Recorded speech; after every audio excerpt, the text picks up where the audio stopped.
नमस्कार दोस्तों, कैसे हैं आप लोग। आशा करते उम्मीद करते ठीक होंगे, स्वस्थ होंगे।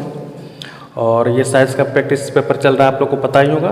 पिछले क्लास से हमने साइंस का स्टार्ट किया था, है ना।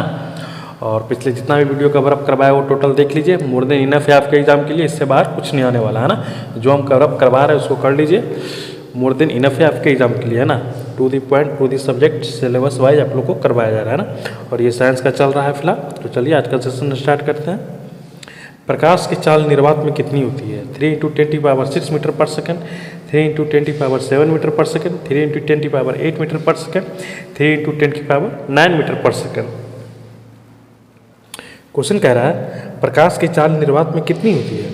तो होता है 3 × 10⁸ मीटर पर सेकंड, है ना। जितना भी क्वेश्चन प्रैक्टिस सेशन आप लोगों को करवाया जा रहा है टोटल का टोटल प्रीवियस ईयर है ना। जो करवा रहे हैं कर लीजिए, आपके एग्जाम के लिए मोर देन इनफ है, इससे ज़्यादा बार कुछ नहीं आएगा, है ना। ये प्रीवियस ईयर का क्वेश्चन। प्रकाश का स्रोत कौन सा है? चंद्रमा है, दर्पण है, सूर्य है, ग्रह है। क्वेश्चन कह रहा है प्रकाश का स्रोत कौन सा है? तो ये सूर्य है ना। सूर्य है जो कि प्रकाश का स्रोत है। चंद्रमा प्रकाश क्यों देता है? देता हुआ प्रतीत होता है। स्वयं प्रकाश देता है, सूर्य का प्रकाश परिवर्तित करता है, तारे से प्रकाश लेता है, पृथ्वी से प्रकाश लेता है। क्वेश्चन कह रहा है चंद्रमा प्रकाश क्यों देता हुआ प्रतीत होता है? देता नहीं है, क्वेश्चन ध्यान से देखिएगा। प्रकाश देता नहीं है, बिल्कुल प्रकाश देता हुआ प्रतीत होता है। तो आंसर इसका हो जाएगा सूर्य का प्रकाश परिवर्तित करता है ना। ऑप्शन डी बी हो जाएगा इसका राइट आंसर। प्रकाश का प्रवर्तन किस सतह से होता है? खुरदरी से, चिकनी से, या दोनों से, इनमें से कोई नहीं। क्वेश्चन कह रहा है प्रकाश का प्रवर्तन किस सतह से होता है? तो मेरे ख्याल से ये दोनों हो जाएगा, है ना। ये खुरदरी से भी होता है और चिकनी से भी होता है ना। ये दोनों से होता है। आपतन कोण का और प्रवर्तन कोण कौन हो? बराबर, अलग, शून्य या दुगना।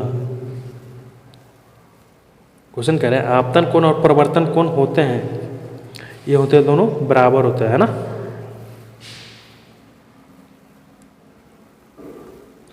दर्पण कौन सा प्रकार प्रतिबिंब को सीधा बनाता है? अवतल, उत्तल, समतल या कोई नहीं। क्वेश्चन कह रहा है दर्पण का कौन सा प्रकार प्रतिबिंब को सीधा बनाता है? वो समतल दर्पण है ना। ऑप्शन डी होगा इसका राइट आंसर। समतल दर्पण है जो कि प्रतिबिंब को सीधा बनाता है ना। समतल दर्पण में बना प्रतिबिंब होता है, कैसा होता है भाई? वास्तविक होता है, उल्टा होता है, आभासी होता है या बड़ा होता है? क्वेश्चन कह रहा है समतल दर्पण में बना प्रतिबिंब कैसा होता है? तो आभासी होता है ना। ऑप्शन सी होगा इसका राइट आंसर। ये इसका ऊपर नीचे हो गया है ना।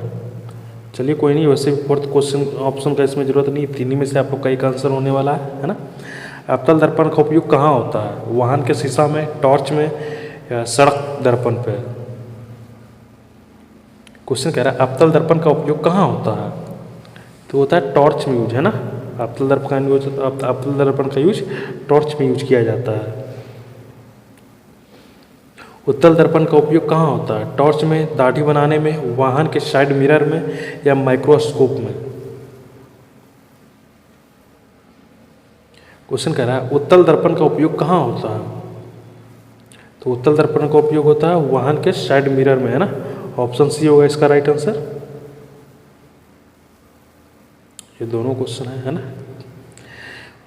अवतल दर्पण किसे एकत्र करता है? ध्वनि को, प्रकाश को, ऊष्मा को, या सभी को? क्वेश्चन कह रहा है अवतल दर्पण किसे एकत्र करता है, मतलब इकट्ठा करता है ना। तो ये सभी हो जाएगा ना। अवतल दर्पण है जो कि ध्वनि को भी एकत्रित करता है, प्रकाश को भी, ऊष्मा को भी, है ना। इसलिए इसका आंसर डी हो जाएगा, सभी को एकत्रित करता है ना। क्वेश्चन नंबर 11 पे फोकस की दूरी किसे कहते हैं? दर्पण की लंबाई को, फोकस और ध्रुव की दूरी को, या प्रतिबिंब दूरी को, या वस्तु दूरी को? क्वेश्चन कह रहा है फोकस की दूरी किसे कहते हैं? तो होता है फोकस और ध्रुव की दूरी को, है ना। ऑप्शन बी होगा इसका राइट आंसर। दर्पण का ध्रुव क्या होता है? केंद्र, मध्य बिंदु, किनारा, या फोकस? क्वेश्चन कह रहा है दर्पण का ध्रुव क्या है? तो होता है मध्य बिंदु, है ना, ऑप्शन बी होगा इसका राइट आंसर। अवतल दर्पण में प्रतिबिंब कब वास्तविक होता है? हमेशा, कभी नहीं, फोकस के बाहर, फोकस के अंदर। क्वेश्चन कह रहा है अवतल दर्पण में प्रतिबिंब कब वास्तविक होता है? तो होता है फोकस के बाहर, है ना, ऑप्शन सी होगा इसका राइट आंसर। यहाँ भी दो क्वेश्चन साथ में, है ना। उत्तल दर्पण में प्रतिबिंब कैसा होता है? वास्तविक होता है, उल्टा होता है, आभासी और छोटा होता है, या बड़ा होता है? क्वेश्चन कह रहा है उत्तल दर्पण में प्रतिबिंब कैसा होता है? तो होता है आभासी और छोटा, है ना, ऑप्शन सी होगा इसका राइट आंसर। अब क्वेश्चन नंबर 15 की ओर चलते हैं, यानी कि 15 नंबर क्वेश्चन। प्रकाश का अपवर्तनांक किस कारण होता है? वेग परिवर्तन, दिशा परिवर्तन, माध्यम परिवर्तन, या सभी? क्वेश्चन कह रहा है प्रकाश का अपवर्तन किस कारण होता है? तो होता है सभी के कारण, है ना। प्रकाश का जो अपवर्तन होता है वो सभी के कारण होता है ना। वो वेग परिवर्तन होने के कारण भी, दिशा परिवर्तन होने के कारण भी, और माध्यम परिवर्तन। माध्यम कहने का मतलब क्या होता है? संघनन, rarer medium to denser medium, है ना। जैसे कि हवा से पानी की ओर, पानी से हवा की ओर गया, है ना, तो ये हुआ माध्यम। प्रकाश का अपवर्तन किस माध्यम में नहीं होता है? कांच, जल, निर्वात, या तेल? क्वेश्चन कह रहा है प्रकाश का अपवर्तन किस माध्यम में नहीं होता है? तो वो निर्वात में नहीं होता है ना, ऑप्शन सी होगा इसका राइट आंसर। जल में डाली गई पेंसिल कैसी दिखाई देती है? सीधी, टूटी, लंबी, या छोटी? जो सेशन आप लोग के लिए अवेलेबल करवा रहे हैं ना, वो देख लीजिए आप। मोर देन इनफ है, इससे खास करके जीके जिस इससे बाहर कुछ नहीं आने वाला है ना। जितना करवाया जा रहा है आप लोग का, ये टोटल का टोटल ही प्रीवियस ईयर है ना। एकदम हूबहू आपके एग्जाम में सेम पैटर्न पर आने वाले हैं। बस जो हम करवा रहे हैं वो पढ़ लीजिए, मोर देन इनफ, है ना। ये आपका क्वेश्चन का लेवल ही रहने वाला है। आपके सिलेबस से एक छोटा छोटा टॉपिक को एक वीडियो में, है ना, कन्वर्ट कर रहा है ना। क्वेश्चन कह रहा है जल में डाली गई पेंसिल कैसी दिखती है? तो वो टूटी हुई दिखती है ना, ऑप्शन बी होगा इसका राइट आंसर। अपवर्तन का नियम किसने दिया था? न्यूटन ने, स्नेल ने, गैलीलियो ने, या आइंस्टाइन ने? आइंस्टीन कहिए या आइंस्टाइन कहिए। क्वेश्चन कहता है अपवर्तन का नियम किसने दिया था? तो वो दिया था स्नेल ने, है ना, ऑप्शन बी होगा इसका राइट आंसर। लेंस कितने प्रकार के होते हैं? 1, 2, 3, 4? क्वेश्चन कह रहा है लेंस कितने प्रकार के होते हैं? तो होते हैं 2 प्रकार के, है ना, उत्तल लेंस और अवतल लेंस, है ना। दर्पण भी ठीक इसी प्रकार का होता है ना, उत्तल लेंस, अवतल लेंस, समतल दर्पण, है ना। उत्तल लेंस को क्या कहते हैं? अपसारी, अभिसारी, समतल, परावर्तक? क्वेश्चन कह रहे हैं उत्तल लेंस को क्या कहते हैं? तो अभिसारी कहते हैं ना। अवतल लेंस को क्या कहते हैं? अभिसारी, अपसारी, समतल, या परावर्तक? क्वेश्चन कहते हैं अवतल लेंस को क्या कहते हैं? तो अपसारी कहते हैं ना। अवतल लेंस को अपसारी कहते हैं। ऊपर दोनों, उत्तल लेंस को और अवतल लेंस को, इसको ध्यान दीजिएगा, है ना, कन्फ्यूजन नहीं करना है। ये अक्सर लोग, स्टूडेंट लोग, अक्सर लोग एग्जाम में कन्फ्यूज कर जाते हैं ना, आपको ध्यान से देख लेना है। आँख का लेंस कैसा होता है? अवतल, उत्तल, समतल, या इनमें से कोई नहीं? क्वेश्चन कह रहा है आँख का लेंस कैसा होता है? तो होता है उत्तल, है ना, ऑप्शन बी होगा इसका राइट आंसर। मानव आँख में प्रतिबिंब कहाँ बनता है? कॉर्निया पे, पुतली पे, रेटिना पे, या आइरिस पे? क्वेश्चन कह रहा है मानव आँख में प्रतिबिंब कहाँ बनता है? तो बनता है रेटिना पे, है ना, ऑप्शन सी होगा इसका राइट आंसर। आँख का रंग किस पर निर्भर करता है? रेटिना पे, आइरिस पे, पुतली पे, या कॉर्निया पे? क्वेश्चन कह रहा है आँख का रंग किस पर निर्भर करता है? तो आइरिस पर निर्भर करता है ना, ऑप्शन बी होगा इसका राइट आंसर। दृष्टि दोष मायोपिया में क्या होता है? पास नहीं दिखता है, दूर की नहीं दिखता है, या दोनों, या कुछ नहीं? क्वेश्चन कह रहा है दृष्टि दोष मायोपिया में क्या होता है? तो दूर की वस्तु को नहीं दिखता है ना। दृष्टि दोष रहता है, उसको दूर की वस्तु नहीं दिखती है, बट नज़दीक का जो पास में वस्तु रहता है वो दिखता है ना। मायोपिया को किस लेंस से ठीक किया जा सकता है? उत्तल लेंस से, अवतल लेंस से, बेलनाकार से, या समतल से? दोनों क्वेश्चन एक दूसरे को लिंक करता है ना। क्वेश्चन कह रहा है मायोपिया को किस लेंस से ठीक किया जा सकता है? तो उसे अवतल लेंस से ठीक किया जा सकता है ना, ऑप्शन बी होगा इसका राइट आंसर। हाइपरमेट्रोपिया में क्या होता है भाई? पास की नहीं दिखती है, दूर की नहीं दिखता, या दोनों, या कोई नहीं। क्वेश्चन कह रहा है हाइपरमेट्रोपिया में क्या होता है, तो पास की वस्तु नहीं दिखता है ना। ऑप्शन बी ये होगा इसका राइट आंसर।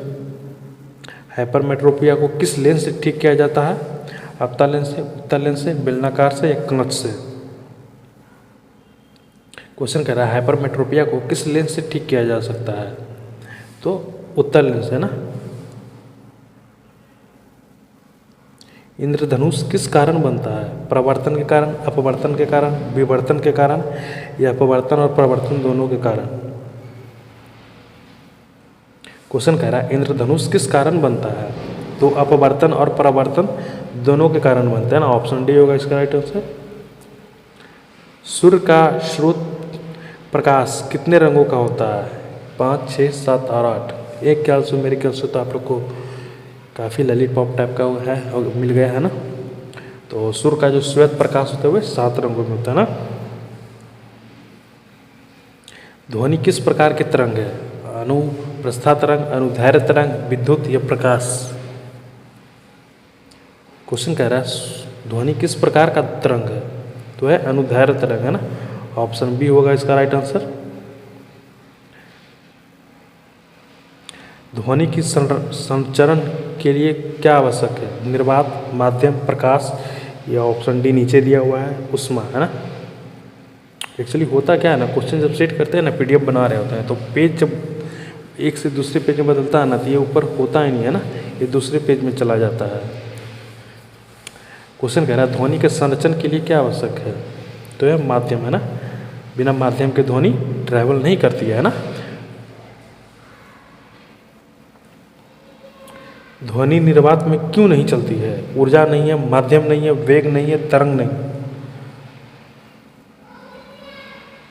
क्वेश्चन कह रहा है ध्वनि निर्वात में क्यों नहीं चलती है, तो माध्यम नहीं है ना। ऑप्शन बी होगा इसका राइट आंसर।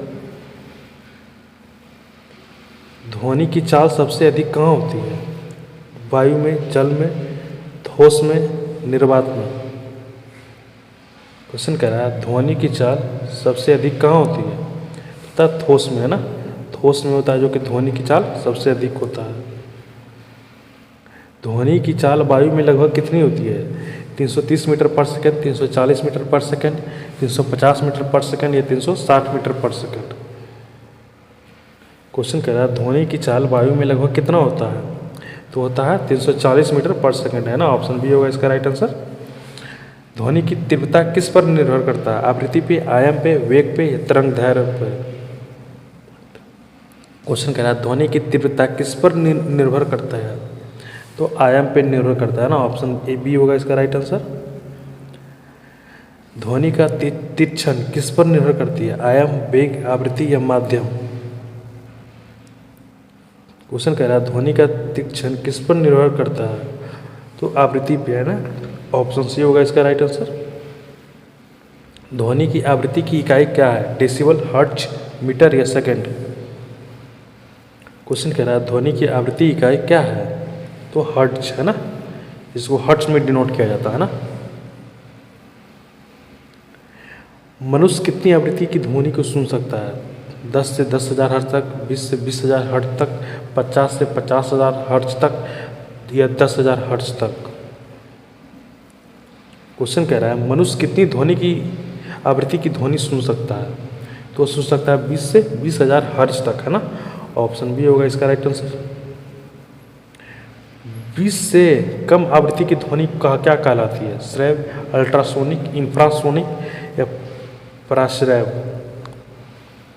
क्वेश्चन कह रहा है 20 हर्ट्ज से कम आवृत्ति ध्वनि को क्या कहलाती है, तो इंफ्रासोनिक कहलाती है ना। ऑप्शन सी होगा इसका राइट आंसर। 20,000 हर्ट्ज से अधिक आवृत्ति की ध्वनि को क्या कहलाती है, श्रव्यसोनिक, इंफ्रासोनिक, अल्ट्रासोनिक, या प्रतिध्वनि। क्वेश्चन कह रहा है 20,000 हर्ट्ज से अधिक की ध्वनि को क्या कहलाती है, तो अल्ट्रासोनिक कहलाती है ना। ऑप्शन सी होगा इसका राइट आंसर। अभी आप लोग देखें 20 से 20,000 तक ध्वनि को मनुष्य सुन सकता है, 20,000 से कम जो होता है उसको क्या कहते हैं, इंफ्रासोनिक, और अधिक होता है 20,000 से, उसको कहते हैं अल्ट्रासोनिक, है ना। तो तीनों का तीनों आपको पता चल गया इस टाइप का रिलेटेड क्वेश्चन। ये तीनों क्वेश्चन आपस में एक दूसरे को इंटरलिंक करता है ना। प्रतिध्वनि क्या है? ध्वनि का अवशेषण, ध्वनि का परावर्तन, ध्वनि का अपवर्तन या ध्वनि का विवर्तन। क्वेश्चन कहता है प्रतिध्वनि क्या है? तो है ध्वनि का परावर्तन, है ना। ऑप्शन बी होगा इसका राइट आंसर।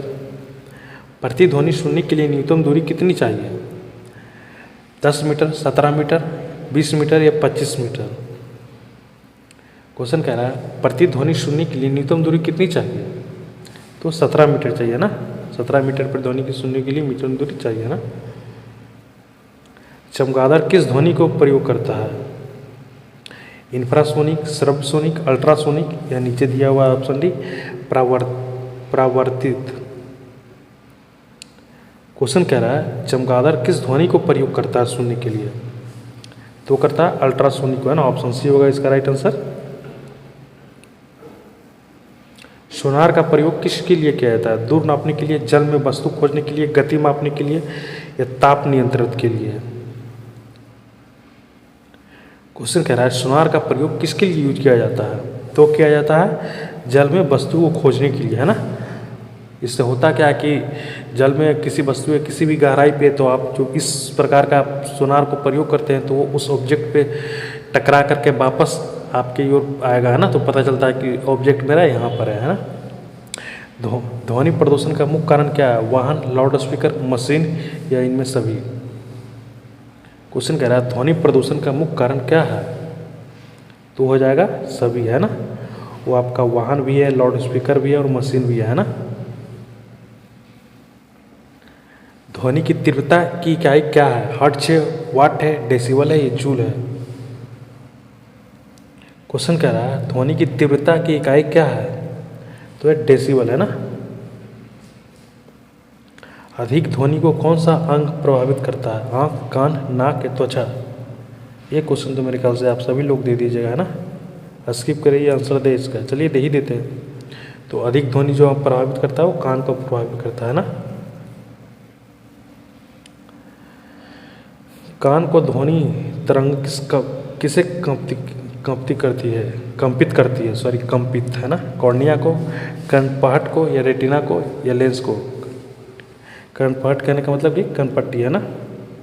तो कान में ध्वनि जो कंपित करती है वो ऑप्शन भी हो जाएगा कर्णपट्टी या कर्णपटल कर सकते हैं ना। कर्णपटल को क्या कहते हैं? Ear bone, ear drum, ear cavity या ईयर नर्व्स।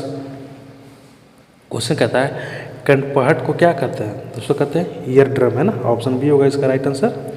और 50 में से आप लोग कितना आंसर सही किया कमेंट करके बताइएगा। और आज का सेशन यहीं पे समाप्त करते हैं और उम्मीद करते हैं कि आप लोग को सेशन अच्छा लगा होगा, पेशेंस के साथ देख रहे होंगे।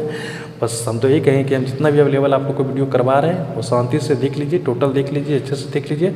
आपके एग्जाम के लिए मोर देन इनफ है, इससे ज़्यादा बाहर कुछ नहीं आने वाला है। जो टोटल करवा रहे हो प्रीवियस ईयर और एग्जाम ओरिएंटेड है ना। आप देख लीजिए पूरा सिलेबस से आप लोगों को टॉपिक कवर करवाया जा रहा है, एक एक टॉपिक को एक एक वीडियो में कन्वर्ट करवाया जा रहा है ना। मोर देन इनफ है, इससे ज़्यादा बाहर कुछ नहीं आएगा, है ना। तो ठीक है, मिलते हैं अगले सेशन में, तब तक के लिए थैंक यू।